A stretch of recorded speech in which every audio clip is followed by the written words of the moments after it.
Hello दोस्तों, Dalip Hindi shorthand classes में आपका हार्दिक स्वागत है।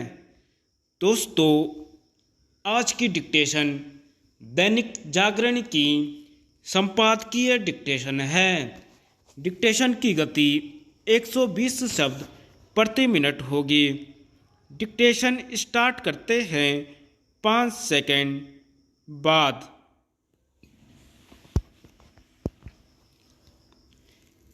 निर्वाचन आयोग की शक्ति। यह अच्छा है कि निर्वाचन आयोग ने यह तय किया है कि चुनाव के दौरान झूठी शिकायत करने वालों के खिलाफ कार्रवाई की जाएगी। ऐसा किया जाना इसलिए आवश्यक है क्योंकि चुनाव के दौरान राजनीतिक दल एक दूसरे के विरुद्ध केवल झूठी शिकायतें ही नहीं करते, बल्कि कभी कभी तो वे निर्वाचन आयोग पर भी पक्षपात करने के झूठे आरोप मढ़ देते हैं। चूंकि यह सिलसिला बढ़ता चला जा रहा है, इसलिए इसे थामने के लिए निर्वाचन आयोग को शक्ति दिखानी ही होगी, लेकिन वह तभी प्रभावी सिद्ध हो सकेगा जब उसे अपने स्तर पर झूठी शिकायत करने वालों के खिलाफ कार्रवाई करने का अधिकार मिलेगा। आमतौर पर अभी यह होता है कि निर्वाचन आयोग चुनावों के दौरान अनुचित साधनों का इस्तेमाल करने वालों के खिलाफ अदालतों में शिकायत दर्ज कराता है, और यह किसी से छिपा नहीं कि अदालतों में वर्षों तक ऐसे मामले खींचते रहते हैं। समस्या केवल झूठी शिकायतों की ही नहीं है, बल्कि प्रत्याशियों की ओर से झूठे हलफनामे दायर करने की भी है। यह देखने में आता है कि कई बार प्रत्याशी जानबूझकर अपने हलफनामे में समस्त आवश्यक जानकारी सही तरह से नहीं देते। इसी तरह एक अन्य समस्या चुनावों के दौरान मतदाताओं को प्रलोभन देने की भी है। यह समस्या किस हद तक बढ़ गई है, इसका पता इससे चलता है कि चुनावों के दौरान प्रत्याशी मतदाताओं के बीच गुपचुप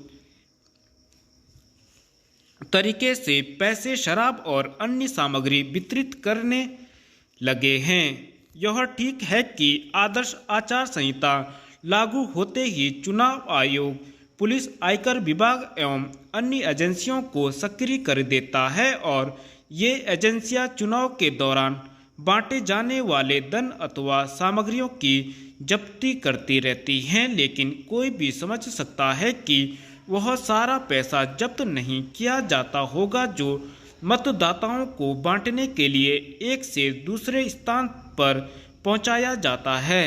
निर्वाचन आयोग के समक्ष समस्या केवल यही नहीं है कि मतदाताओं के बीच पैसे अथवा सामग्री बांटकर उनके वोट खरीदने की प्रवृत्ति बढ़ती चली जा रही है, बल्कि एक अन्य समस्या राजनीतिक दलों की ओर से किए जाने वाले अनाप शनाप चुनावी वादे भी हैं। विभिन्न राजनीतिक दल अपने घोषणा पत्रों में मुफ्त बिजली, पानी के साथ अन्य अनेक सामग्री अथवा सुविधाएं देने के वायदे करने लगे हैं।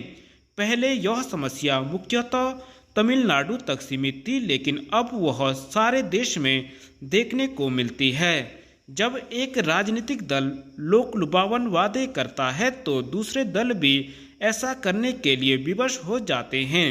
इसी का नतीजा है कि रेवड़ी संस्कृति बढ़ती चली जा रही है। हालांकि इस मामले का संज्ञान सुप्रीम कोर्ट ने भी लिया है, लेकिन अभी तक निर्वाचन आयोग को ऐसे कोई अधिकार नहीं मिल सके हैं जिससे वह दलों की ओर से मुफ्तखोरी की संस्कृति को बढ़ावा देने वाली घोषणाओं पर कोई रोक लगा सके। पुलों की सुरक्षा।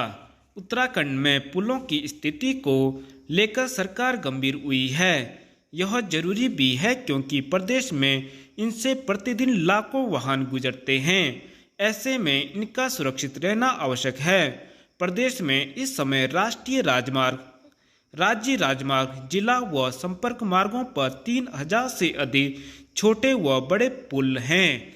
ये पुल एक गांवों से लेकर जिलों को आपस में जोड़ते हैं।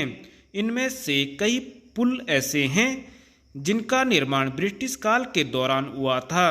इन पर आज भी वाहन आवाजाही कर रहे हैं। बीते कुछ वर्षों से अतिवृष्टि और नदियों में अवैध खनन के कारण पुल असुरक्षित होने लगे हैं।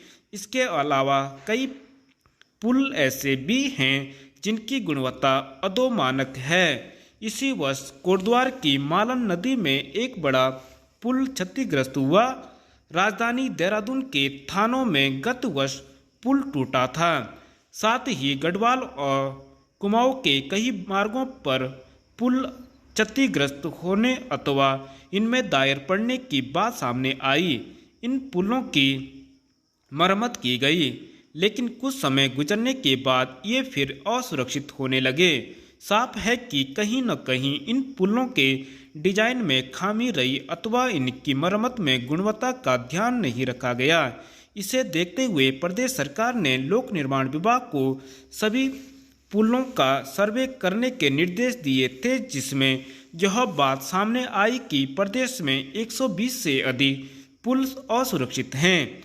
अब इन्हें दुरुस्त करने से पहले इनका थर्ड पार्टी ऑडिट कराने का निर्णय लिया गया है, ताकि यह देखा जा सके कि इन्हें मजबूत और टिकाऊ कैसे बनाया जा सकता है। निश्चित रूप से यह एक उचित कदम है।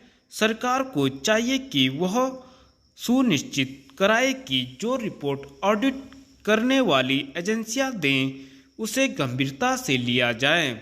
इसी आधार पर पुलों को सुरक्षित आवागमन के लिए दुरुस्त करने को कदम बढ़ाए जाएं। धन्यवाद।